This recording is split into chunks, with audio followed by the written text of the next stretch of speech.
The transport ship carrying Ambassador Lisa Martinez shook as it entered the atmosphere of Zarian Prime. Through the small window, she could see the massive city below. Towers of crystal and metal stretched toward the sky like fingers reaching for the stars. This was the heart of the Galactic Council. It's the place where 12 alien species made decisions for the entire galaxy. Lisa had been to Zarian Prime many times before. She had walked those shining streets as a friend and ally. She had signed trade agreements in those tall buildings. She had shared meals with alien diplomats and laughed at their strange jokes. But today was different.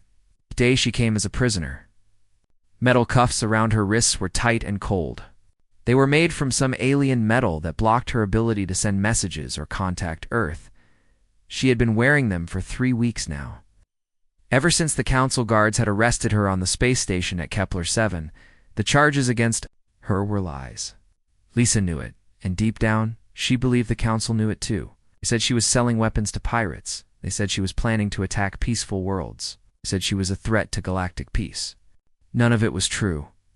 The real reason for her arrest was much simpler. Lisa had found something the Council did not want anyone to see. Hidden in old computer files, she had discovered the truth about how the Council really worked. They were not the peaceful guardians they pretended to be. They were bullies who used their power to steal from younger species and keep them weak. The transport ship landed with a heavy thud. Lisa felt her stomach drop as the engines went quiet. Through the walls, she could hear the sound of boots marching. The Council guards were coming for her. The door slid open with a hiss. 3 guards entered the small prisoner compartment. They were Zephyrins, tall beings made of living crystal that sparkled in the light. Their faces had no expressions that Lisa could read, but she had learned to recognize the cold way they moved when they were angry. "Ambassador Martinez," said the lead guard. His voice sounded like breaking glass. "It is time." Lisa stood up slowly. Her legs were stiff from the long journey. "I want to speak to someone from Earth. I have the right to contact my government." The guard made a sound that might have been laughter. "You have no rights here, human. You're a criminal now." They walked her through the ship and down a ramp into the bright sunlight of Zarian Prime. The air smelled of flowers and ozone. In different circumstances, Lisa might have enjoyed the beautiful day. Instead, she felt like she was walking to her own funeral. A crowd had gathered around the landing pad. Most were aliens from different Council species, but Lisa spotted a few humans in the group. Some held signs with words she could not read from this distance. Others were taking pictures. With their devices, Lisa wondered if any of them knew the truth about why she was really here.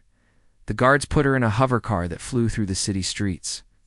Lisa watched the buildings pass by and tried to memorize everything she saw. If she somehow survived this, she would need to remember every detail about the Council's capital world. The Council was the largest building Lisa had ever seen. It was shaped like a giant dome, with 12 smaller domes around it, representing each member species. The walls were made of some kind of white stone that seemed to glow from within. Thousands of beings moved in and out of the entrances like ants around a hill. Inside, the guards led Lisa through long hallways filled with artwork from across the galaxy. She recognized paintings from her own world mixed with sculptures from planets she had never visited. Everything was beautiful and peaceful. It was hard to believe that such an ugly thing as her trial would happen in such a lovely place. The courtroom was enormous. The ceiling was so high that Lisa could barely see it in the dim light. 12 massive chairs were arranged in a circle, each one designed for a different alien species. These were the seats of the Council members, the most powerful beings in the galaxy. As Lisa was led to a small platform in the center of the room, she looked up at the aliens who would decide her fate. She knew most of them by name. High Chancellor Vexter of the Zephyrons sat in the largest chair, his crystal body reflecting the lights around him. Next to him was Prime Minister Keltha of the Cathara. Her insect-like head tilted as she studied Lisa with compound eyes. There was Admiral Zorin of the Hegemony, whose blue skin seemed to pulse with his heartbeat. Senator Quavel of the Protectorate floated in a sphere of liquid, his tentacles waving gently in the artificial current. Each of the 12 species was represented, and each of them had already decided that Lisa was guilty. The trial began without ceremony. High Chancellor Vexstar spoke first, his voice echoing through the vast chamber. Ambassador Lisa Martinez of the species called humans, he said, you stand accused of crimes against galactic peace. You are charged with illegal weapons trafficking, conspiracy to overthrow lawful governments, and acts of terrorism against innocent beings. Lisa felt her heart racing, but she kept her voice steady. I deny all charges, High Chancellor. I request the right to present evidence in my defense. We'll have your chance to speak, Vexstar replied. But first, we will hear the evidence against you. For the next 4 hours, Lisa listened as witness after witness came forward to lie about her. Pirates claimed she had sold them weapons. Government officials from small worlds said she had threatened them. Military officers testified that she had shared classified information with enemies of the council. Lisa knew that most of these witnesses were being paid or threatened to lie. She had never met half of them. The others were taking her words out of context or making up conversations that had never happened. But the council members nodded and took notes, as if every word was true. When it was finally Lisa's turn to speak, she stood up as straight as she could. The metal cuffs made her wrists ache, but she ignored the pain. Members of the council, she began.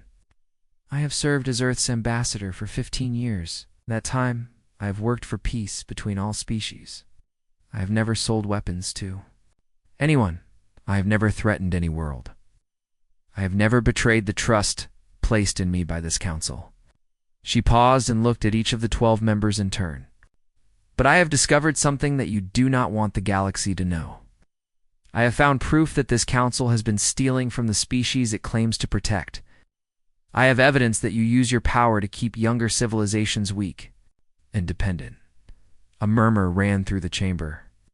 In the viewing gallery above, Lisa could see reporters and diplomats leaning forward to hear better. This was the real reason for her trial. Everyone in the room knew it. High Chancellor, Vexstar's crystal body flared brighter. You dare to accuse this council of corruption? You are representative of a species that has barely learned to travel between stars? I accuse you of exactly what you are, Lisa replied. Bullies who hide behind pretty words while you rob and cheat those who trust you?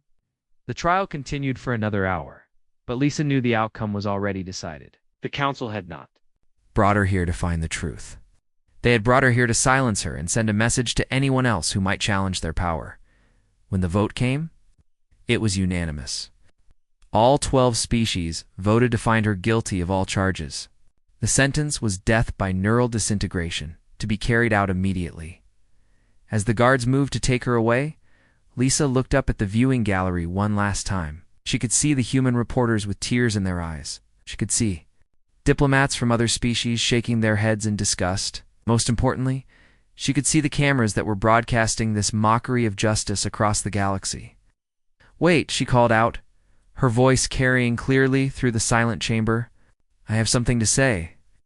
High Chancellor Vexstar looked annoyed, but he gestured for the guards to stop. Speak quickly, human. Your time is finished. Lisa took a deep breath and spoke directly to the cameras.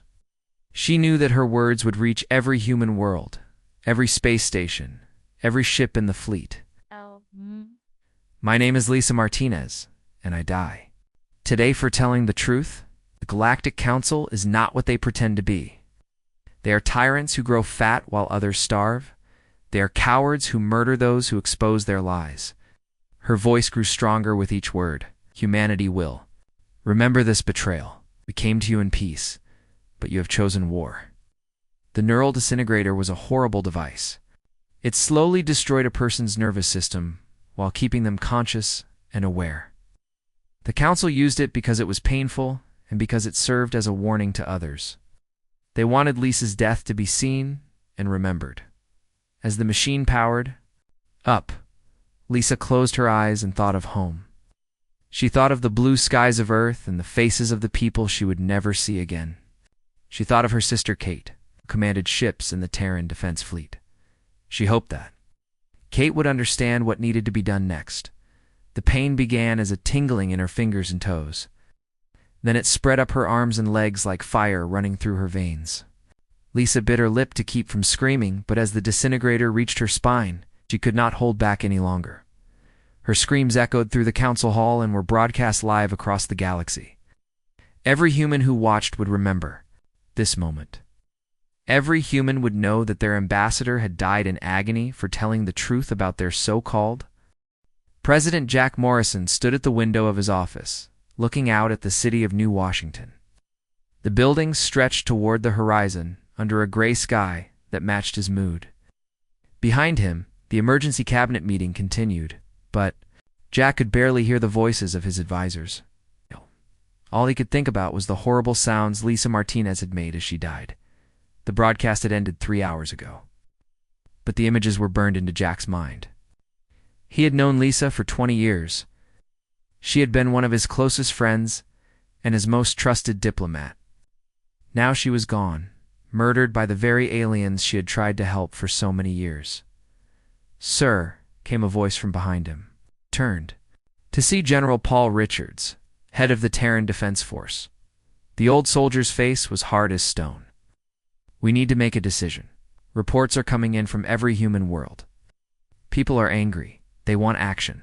Jack nodded and walked back to the long table where his cabinet sat. These were the most important people in human government, and every one of them looked as shocked and furious as he felt. Jack asked, though he already knew the answer.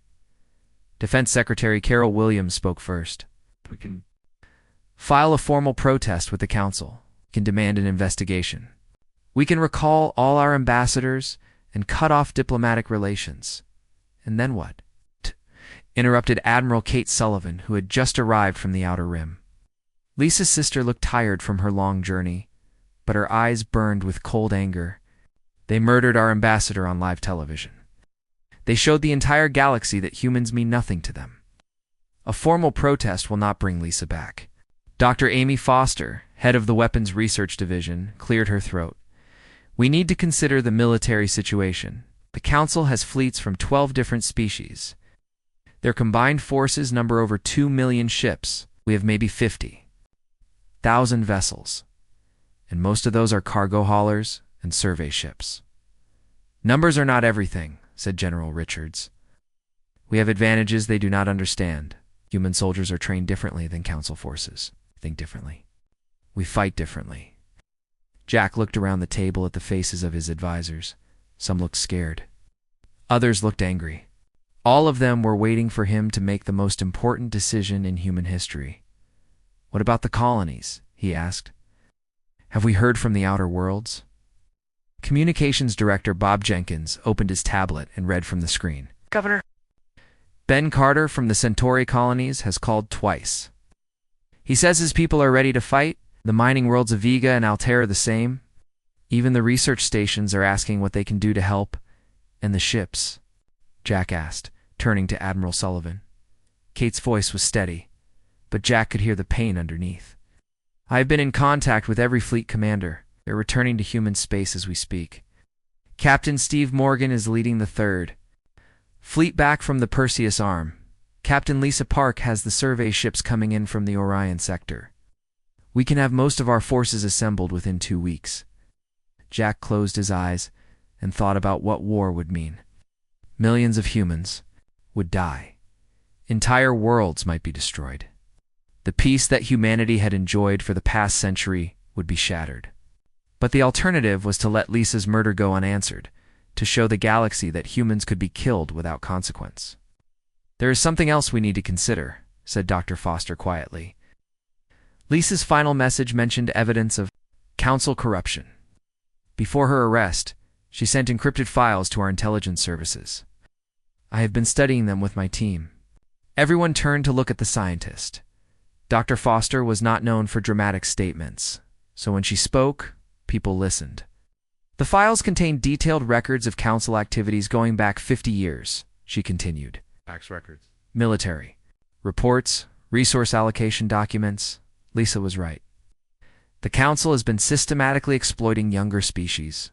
They take resources, limit technological development, and use their military power to keep everyone else weak." "How does that help us now?" asked General Richards. "It means we are not the only ones with reasons to hate the council," Dr. Foster replied. "There are dozens of species that have been cheated and bullied. If we can reach them, we might not have to fight this war alone. Jack felt a small spark of hope. How many species are we talking about? At least 30 minor species have been directly harmed by Council policies. Another 20 have been threatened or coerced. If even half of them joined us, the odds would be much better. The room fell silent as everyone considered this possibility. Finally, Jack stood up and walked to the head of the table. I want to be clear about what we are discussing, he said. A war with the Galactic Council means war with 12 of the most powerful species in the galaxy? Even with allies, we will be outnumbered and outgunned. Many of us in this room will not live to see the end of it. He paused and looked at each person around the table. But Lisa Martinez died because she told the truth about Council corruption. We do nothing, her death means nothing. If we do nothing, the Council will know they can murder any human without consequences. If we do nothing, we are not worthy of the freedom our ancestors died to give us. Defense Secretary Williams leaned forward. Are you saying we should declare war? I'm saying we should let the human people decide, Jack replied. This is not a decision I can make alone. Call an emergency session of the Global Assembly. Get representatives from every world, every colony, every station. Let them vote. Admiral Sullivan nodded approvingly. How long do we have before the Council responds to our mobilization? Intelligence estimates they will send a peacekeeping fleet within the month, replied General Richards.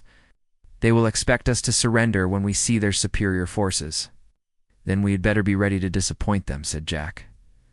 The Global Assembly session was held 2 days later. Representatives from across human space gathered in the Great Hall of the United Nations building. Some came in person, others appeared as holograms from distant worlds. All of them had seen the broadcast of Lisa Martinez's execution. Jack stood at the podium and looked out at the faces of humanity's elected leaders. Some were young, some were old. Some came from rich worlds, others from poor mining colonies. But all of them shared the same expression of anger and determination. My fellow humans, Jack began. We gather today to decide the future of our species. The Galactic Council has committed an act of murder against our people. They have shown us that they consider human life worthless. They have proven that they will kill anyone who threatens their corrupt power. The hall was completely silent. Jack could hear his own heartbeat as he continued. We have 3 choices. We can surrender and hope they treat us mercifully. We can try to negotiate and pretend this never happened. Or we can fight back and show the galaxy that humans will not be victims. Governor Ben Carter stood up from his seat. The old colonist's voice carried clearly through the hall. Mr. President, the Outer Rim colonies have already made their choice. Our people are ready to fight. We've been preparing for 2 days. Every ship that can carry weapons is being armed. Every person who can hold a gun is volunteering for service. Similar declarations came from around the hall.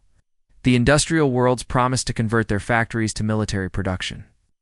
The agricultural worlds pledged to feed the war effort. The research stations offered to develop new weapons and technologies. When the vote was called, it was unanimous. Every single representative voted for war. Jack felt a weight settle on his shoulders as he prepared to make the declaration that would change everything. He thought about Lisa Martinez and the pain she had endured. He thought about the corruption she had died to expose. He thought about the future his children would inherit. By the authority granted to me by the people of Earth and all human worlds, he said, his voice carrying to every corner of human space, I hereby declare that a state of war exists between humanity and the Galactic Council. As of this moment, we consider ourselves at war with the Council and all who support them. Ow. The words echoed through the hall and across the galaxy. On ships throughout human space, captains received the message and began preparing for battle. In the outer colonies, men and women lined up at recruitment centers. In hidden research facilities, scientists began working on weapons that would level the playing field. But the declaration did more than just announce war. It sent a signal to every oppressed species in the galaxy that someone was finally willing to stand up to the Council. Within hours, secret messages began arriving from worlds that had suffered under Council rule. The Altarians offered to share intelligence about Council fleet movements. The Viridians promised to provide rare metals for weapons production.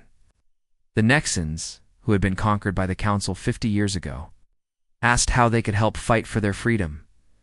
High Chancellor Vexstar received the news of humanity's declaration while meeting with his military advisors on Zarian Prime. The crystal being's body flared with angry light as he read the message. "Impossible," he said. "No species has ever declared war on the Council. They must be bluffing." Admiral Turville of the Council Defense Force was not so sure. "Our intelligence reports indicate that humans are mobilizing their entire fleet. They are converting civilian ships to military use." Captain Steve Morgan stood on the bridge of the battleship Defiance, watching the empty space around New Geneva through the main viewing screen. The human colony world hung in the distance like a blue and green jewel, peaceful and quiet.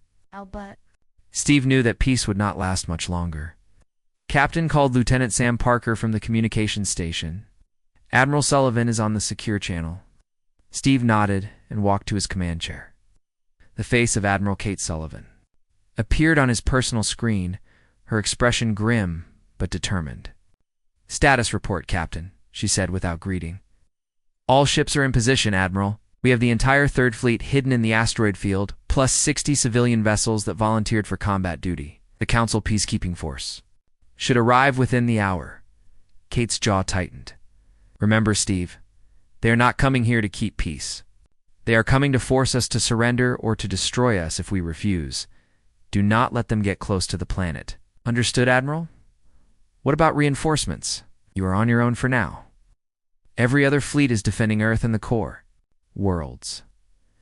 If the Council breaks through here, they will have a clear path to attack our home systems." Steve felt the weight of responsibility settle on his shoulders. New Geneva was home to 3 million human colonists. Most were farmers and miners who had never seen a space battle. If he failed today, they would all die. "We will not let them through," he promised. Kate's expression softened slightly. "I know you will not. Give them hell, Steve. Make them pay. For every meter of space they take." The communication ended, leaving Steve alone with his thoughts. Around him, the bridge crew worked quietly at their stations. These men and women had volunteered to fight an enemy that outnumbered them 5, 2, 1. They knew they might not survive the day, but none of them had complained or asked to be transferred to safer duty. "Contact from the sensor station," announced Lieutenant Parker. 300 ships dropping out of hyperspace at the edge of the system. Steve stood up and walked to the tactical display. The Council fleet was exactly what intelligence had predicted. 200 Cathora warships with their distinctive insect-like designs. 50 Zephyron crystal cruisers that sparkled like diamonds in space. 50 more ships from other Council species, all of them larger and more advanced than anything in the human fleet. "Send the signal to all ships," Steve ordered. "Operation Hornet's Nest is a go." Throughout the asteroid field, human ships began moving. The plan was simple, but dangerous. Instead of meeting the Council fleet in open space where they're superior, weapons would dominate. The humans would use the asteroids for cover and force a close-range battle where numbers mattered less than courage and skill, Captain. Lisa Park commanded the converted cargo ship Freedom's Call. Her vessel had once carried grain from the agricultural worlds to Earth. Now it was packed with explosives and missiles, crewed by volunteers who knew they were flying a suicide mission. "Civilian ships, this is Park," she broadcast on the volunteer channel. "Remember, we are not trying to win a fair fight. We are trying to hurt them so badly that they think twice about attacking other human worlds." Similar messages went out from dozens of converted ships, freighters that now carried fighter squadrons, mining vessels equipped with industrial lasers powerful enough to cut through ship armor. Even luxury yachts had been armed with whatever weapons their crews could find. The Council fleet moved slowly into the system, their formation perfect and disciplined. They had fought many battles against other organized military forces, but they had never faced an enemy desperate enough to turn civilian ships into weapons. Admiral Turville, commanding the Council forces from his flagship, studied the tactical display with growing confusion. Sensors showed only empty space around New Geneva. Intelligence had reported that the human fleet was defending the colony, but there were no ships visible. Sir called his tactical officer. "We are detecting some unusual readings from the asteroid field, but nothing that looks like warships, probably. Mining equipment left behind when the colonists evacuated, Terval replied. Continue the advance. Us. Once we reach orbital range, broadcast surrender terms to the planet. At. But the humans had not evacuated. As the Council fleet passed the outer edge of the asteroid field, space suddenly exploded with light and fire. Human ships appeared from behind rocks and debris, their weapons blazing. Owls. Streaked toward the surprised Council vessels while fighters swarmed out of hidden launch bays. Captain Steve Morgan led the first wave of attack. The Defiance burst from behind a massive asteroid, its main guns targeting the lead Council cruiser. The heavy projectiles punched through the alien ship's shields and tore holes in its crystal armor. All ships concentrate fire on their command. Vessels, Steve ordered. Make them blind and deaf. The battle quickly turned into chaos. The Council ships tried to maintain their formation, but the humans were everywhere at once. They darted between asteroids, used the rocks for cover, and struck from unexpected angles. When Council ships tried to pursue them, the humans would disappear behind another asteroid and attack from a different direction. Captain LD. Lisa Park dove her explosive-packed freighter toward a group of Kethra warships. Moved to intercept her, but Park had anticipated this. At the last second, she triggered her ship's self-destruct and ejected in an escape pod. The massive explosion destroyed her ship, but also took out 2 enemy cruisers and damaged 3 others. This is Park to all ships, she broadcast from her tiny pod. The big boom tactic works. Use it if you get the chance. Similar sacrifices were happening throughout the battle.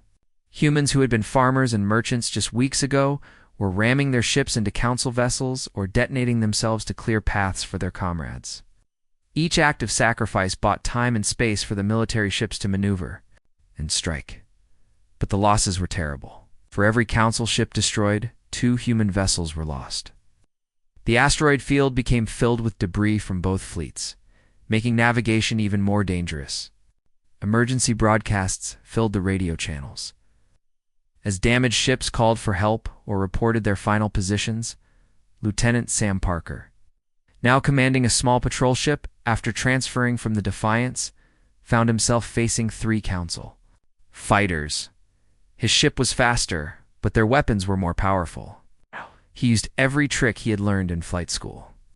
Diving between asteroids and using his ship's small size to avoid their fire. "Come on, you crystal bugs," he muttered as he lined up a shot. "Let's see how tough you are." His missiles struck the lead fighter, cracking its crystalline hull and sending it spinning into an asteroid.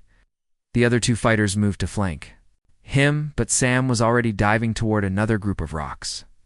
This deadly game of hide-and-seek continued for 20 minutes until Sam finally managed to get behind the remaining fighters and destroy them both, all across the battlefield. Similar, small dramas were playing out.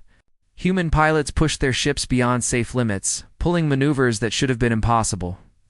Engineers kept damaged vessels running with spare parts and determination.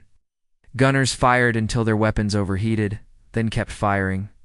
Anyway, Admiral Terval watched his perfect formation dissolve into a brawling mess. His ships were individually superior to the human vessels, but the humans were fighting like nothing he had ever seen. They showed no fear of death and seemed willing to sacrifice everything to inflict damage on his fleet. "Sir, we have lost 40 ships," reported his tactical officer. "The humans have lost over 100, but they keep fighting." "Impossible," Terval replied. "No civilized species fights like this. They should have surrendered by now." But humans were not civilized by Council standards. They were something new and dangerous, a species that valued freedom more than life, and would pay any price to protect what they loved. As the battle entered its 16th hour, both fleets were exhausted and battered. The asteroid field was filled with wreckage and emergency beacons. Rescue ships from both sides worked frantically to recover survivors while the fighting continued around them. Captain Steve Morgan's ship Defiance had taken heavy damage. Half. His weapons were offline, his shields were failing, and fires burned on 3 different decks. But he was still fighting, still giving orders, still refusing to give up. Captain called Lieutenant Parker over the com. Council ships are pulling back to the edge of the system. Steve looked at his tactical display and felt a moment of hope. Council fleet was indeed withdrawing, but they had accomplished their mission of testing human defenses. Now they knew how humans fought, and they would be better prepared for the next battle. All ships, do not pursue, Steve ordered. Recover survivors and regroup around New Geneva. The first battle between humans and the Galactic Council was over. The humans had lost 60% of their fleet, but they had achieved something thought impossible. They had forced a council fleet to retreat. The news would spread throughout the galaxy within days. Carried by traders and travelers who had monitored the battle from a safe distance, on Zarian Prime, High Chancellor Vextar read the battle reports. With growing anger, his peacekeeping fleet had been mauled by a bunch of primitive humans using converted cargo ships. Dr. Amy Foster rubbed her tired eyes and looked at the computer screen for the 100th time that day. She had been working in the hidden research station for 6 months straight, sleeping only a few hours each night. Around her, dozens of other scientists worked at similar stations, all trying to solve the same problem. How could humanity fight an enemy with technology hundreds of years more advanced? The war was not going well. After the victory at New Geneva, the Council had sent larger fleets to human space. 5 major colonies had fallen in the past month. Earth itself was under blockade, with Council ships surrounding the home system and cutting off all supply lines. Food was running short on many worlds, and military supplies were almost gone. Dr. Foster called her assistant, Dr. Carl Davis. I think we have something. Amy walked over to Carl's workstation, where complex equations filled multiple screens. For months, they had been studying the data Lisa Martinez had smuggled out before her death. Hidden in those files were the technical specifications for Council weapons and shields. The information was incomplete, but it was enough to give human scientists a starting point. Look at this. Carl said, pointing to a series of numbers. Council's quantum shields operate on a specific frequency. If we could build weapons that phase in and out of normal space, we might be able to bypass their defenses entirely. Amy felt her heart speed up. This was the breakthrough they had been hoping for. How long would it take to build a prototype? The materials we have here, maybe 2 weeks. But we would need rare metals that are hard to find. I will contact Admiral Sullivan. If these weapons work, they could change everything. On the other side of the galaxy, Captain Steve Morgan floated in the medical bay of a hospital ship, recovering from injuries he had received during the defense of the Vega colonies. The Council attack had been overwhelming. 3 human fleets had been destroyed, and Steve's own ship had barely escaped through the small window of his room. He could see the wreckage of human ships drifting in space. Each piece of debris represented friends and comrades who would never go home. The war was taking a terrible toll, and Steve wondered how much longer humanity could keep fighting. "Captain Morgan," came a voice from the doorway. Steve turned to see Admiral Kate Sullivan entering his room. The Admiral looked older than she had just 6 months ago. The stress of commanding a losing war had aged her greatly. "Admiral Steve," said, trying to sit up straighter. "What brings you out here?" "We have a mission, Steve. A dangerous one that could end this war, or get us all killed trying." Kate sat down in the chair next to his bed and activated a privacy screen that would prevent anyone from listening to their conversation. "Dr. Foster has developed new weapons that might be able to punch through Council shields. We need to test them in battle, and we need to do it in a way that sends a message to the entire galaxy." Steve raised an eyebrow. "What kind of message?" "The kind that proves humanity is not defeated yet. Intelligence reports that the Council is planning a final assault on Earth. 5,000 ships, the largest fleet ever assembled. They want to end this war with one crushing blow. How do we stop 5,000 ships?" Kate smiled grimly. "We do not try to stop them. We let them come to Earth, and then we hit them with everything we have. The new weapons, every ship we can. Repair every pilot who can still fly. One last battle to decide the fate of humanity." Steve felt a chill run down his spine. That sounds like a suicide mission. Maybe it is. But if we win, we prove that the Council can be beaten. If we lose, at least we go down fighting instead of surrendering like cowards. 2 weeks later, the human fleet assembled in the asteroid belt between Mars and Jupiter. It was the largest gathering of human ships since the war began, but it was still pitifully small compared to what was coming. Battle 800 battered battle-damaged vessels. Most of them patched together with spare parts and held together by the determination of their crews. Captain Lisa Park commanded one of the new experimental ships. Her vessel, the Revenge, was equipped with Dr. Foster's quantum torpedoes and an engine system that pushed power output far beyond safe limits. The ship looked normal from the outside, but inside it was packed with technology that had never been tested in real combat. All ships, this is Admiral Sullivan, came the broadcast from the flagship. Today we fight not just for humanity, but for every species in the galaxy that dreams of freedom. The Council thinks we are beaten, that we will surrender when we see their superior numbers. They are about to learn how wrong they are. The Council fleet arrived exactly when intelligence had predicted. 5,000 ships dropped out of hyperspace, in perfect formation, their hulls gleaming in the light of the sun. It was the most beautiful and terrifying sight any human had ever seen. Hi. Chancellor Vextar commanded the fleet personally from his massive flagship. The crystal being was determined to end the human rebellion once and for all. As he looked at the small human fleet waiting for him, he felt confident that victory would be swift and complete. Send surrender terms to the human fleet, he ordered. Tell them they have 1 hour to lay down their weapons and submit to Council authority. But the humans had no intention of surrendering. Admiral Sullivan's response was broadcast on all frequencies so that every ship in both fleets could hear it. Hi, Chancellor Vextar. You murdered our diplomat and declared war on our people. You have attacked our worlds and killed our families. Now you come to our home system expecting us to surrender. Here's our answer. The human fleet opened fire. The new quantum torpedoes were like nothing the Council had ever seen. Instead of simply exploding against their shields, the weapons phased in and out of normal space, bypassing the defensive barriers entirely. Council ships that had seemed invincible suddenly found their hulls cracking and their systems failing. Captain Steve Morgan, now commanding a new ship called the Defiant, led a squadron of fighters equipped with the experimental engines. Ships could accelerate far beyond anything the Council had, but the strain on the pilots was enormous.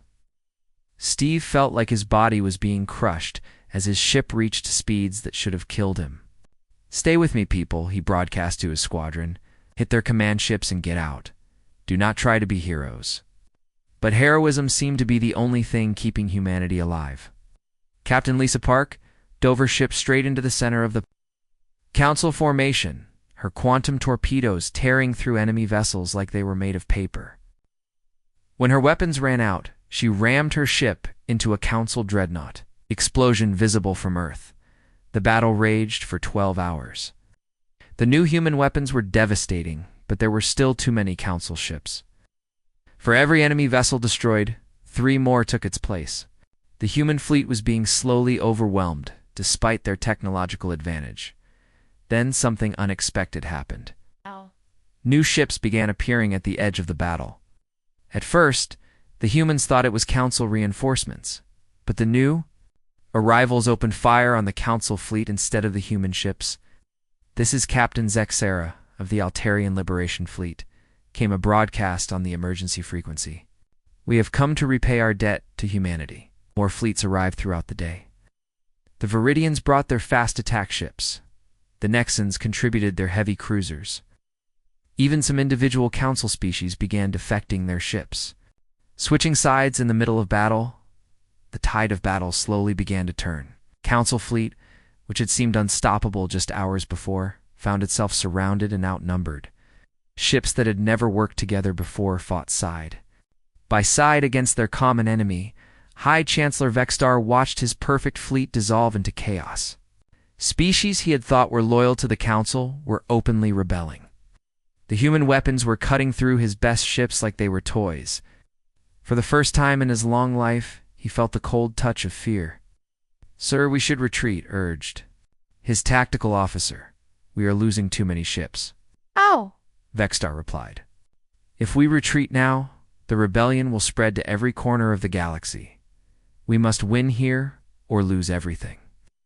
But it was already too late. The combined rebel fleet had gained the upper hand and council ships were fleeing in all directions. The mighty fleet that was supposed to end the war had been shattered by the very species it had come to crush. Dr. Amy Foster watched the battle from her research station and felt tears of joy running down her face. Her weapons had worked better than she had dared to hope. More importantly, humanity had proven that the Council could be beaten. The galaxy would never be the same. As the last Council ships fled toward the outer system, Admiral Sullivan broadcast a message that was heard on every world in human space and beyond. Today we have proven that tyranny cannot stand against beings who fight for freedom. The Council came here to destroy us, but instead they have shown the galaxy their weakness. This war is far from over, but today we have turned the tide. We have given hope to every oppressed species in the galaxy. The celebration lasted for days, but the leaders of the rebellion knew their work was just beginning. The Council still controlled most of the galaxy, and they would not give up easily. But now, humanity had allies, new weapons, and most importantly, proof that victory was possible. The war would continue. Admiral Kate Sullivan stood on the bridge of her flagship, watching the final assault on Terminus through the main viewing screen. The fortress world had been the Council's last stronghold, a massive planet covered in weapon platforms and shield generators. For 3 days, the combined rebel fleet had pounded its defenses, and now the end was finally in sight. Admiral called Captain Steve Morgan from his position at the tactical station. The planetary shields are failing. We have a clear path to the surface. Kate nodded grimly. After 18 months of war, they were about to face High Chancellor Vexstar in his final stronghold.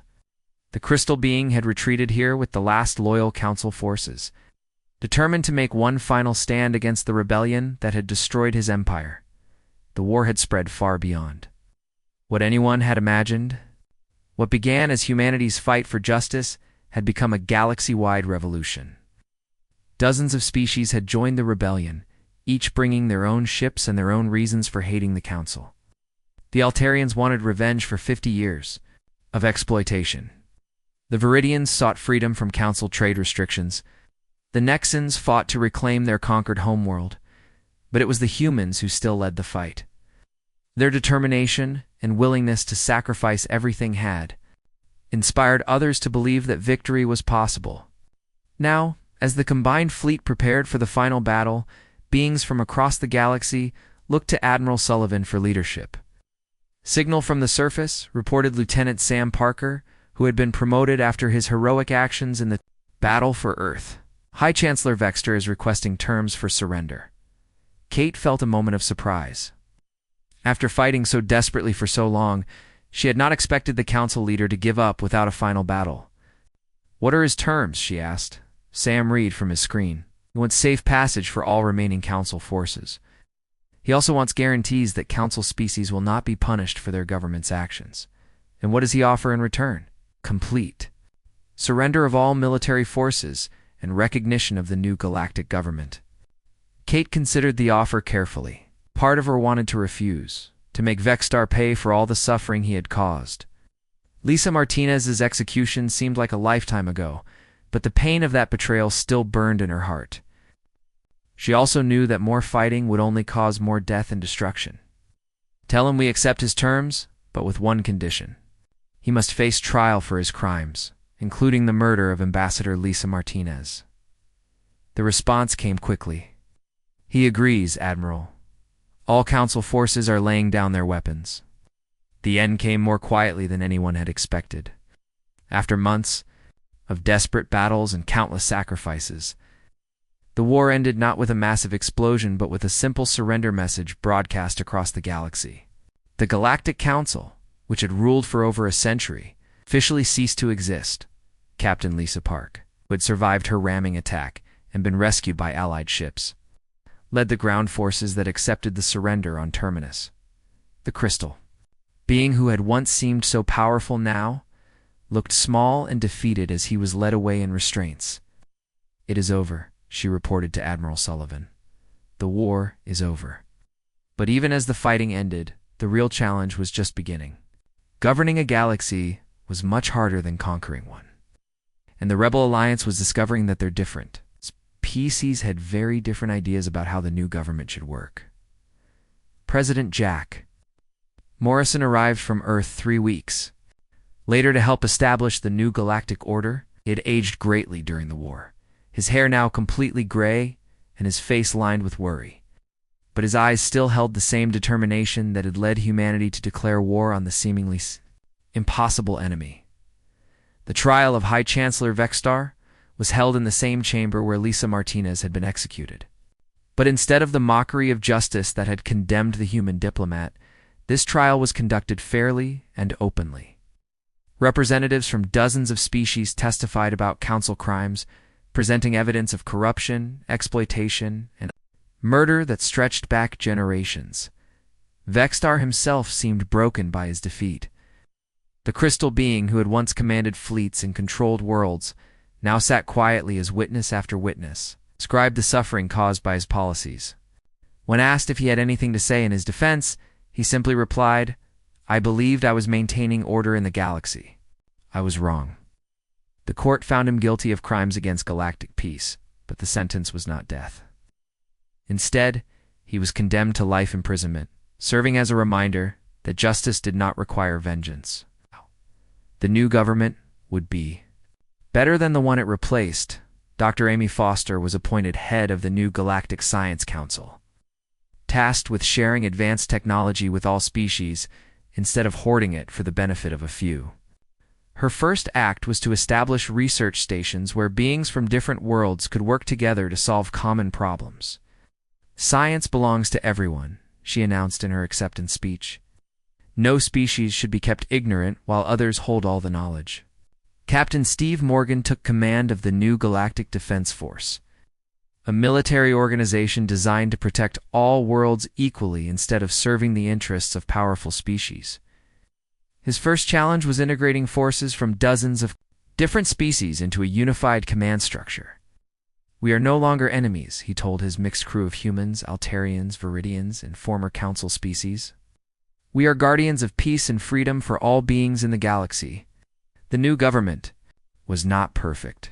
There were arguments about trade policies, territorial disputes, and questions about how much authority the central government should have. Some species wanted complete independence, while others preferred strong central control. But these disagreements were settled through discussion and compromise rather than force and intimidation. 1 year after the war ended, a memorial was erected on Zarian Prime in honor of Lisa Martinez. The simple stone monument bore her final words, "We came to you in peace, but you have chosen war." Below that was added, "She died so that freedom might live throughout the stars." Admiral Kate Sullivan attended the dedication ceremony along with representatives from every species that had fought in the rebellion. As she looked at the monument, she thought about how much had changed since that terrible day when they had watched Lisa die on live television. "She would be proud," said President Morrison, who stood beside her. "Look what her sacrifice accomplished." Kate nodded, watching as beings from dozens of different worlds laid flowers at the base of the memorial. Former enemies stood side by side, united in their commitment to ensure that such tyranny never arose again. "The war is over," she replied, "but our work is just beginning." The new galactic government faced many challenges in its early years. Some former council worlds struggled to adapt to democracy after generations of authoritarian rule. Pirates and criminals tried to take advantage of the chaos that followed the council's collapse. There were economic problems as trade relationships were rebuilt and resources redistributed more fairly. But there were also remarkable achievements. Medical knowledge that had been restricted to council worlds was shared freely, saving millions of lives. New technologies improved living conditions for beings across the galaxy. Most importantly, young species were no longer held back from developing their full potential. Humanity's role in the new order was complex. They were respected as the species that had started the rebellion, but they were also careful not to replace the council as a new dominant power. Instead, they worked to ensure that all voices were heard in the new government. "We did not fight this war to rule the galaxy," President Morrison explained to the First Galactic Assembly. "We fought it to ensure that no one species could rule." over all the others. 5 years after the war ended, Admiral Sullivan retired from active duty. She spent her final years writing the official history of the rebellion, making sure that future generations would understand the price of freedom and the importance of standing up to injustice. In her conclusion, she wrote, "Humanity entered this war as one small species among many. We emerged as leaders not because we were the strongest or the smartest, but because we refused to accept that might makes right. We proved that even the greatest tyranny can fall when ordinary beings decide they will no longer live as slaves." The galaxy had learned an important lesson. No empire lasts forever, no matter how powerful it seems. But the desire for freedom is eternal, and it can never be completely destroyed, as long as there are beings willing to fight for what is right. Hope will survive. The stars themselves seemed brighter now, reflecting the light of worlds where beings lived free from fear and oppression. And somewhere among those stars, new species were taking their first steps into space, confident that they would be welcomed as equals rather than conquered as subjects. The age of the Galactic Council was over. The age of freedom had begun.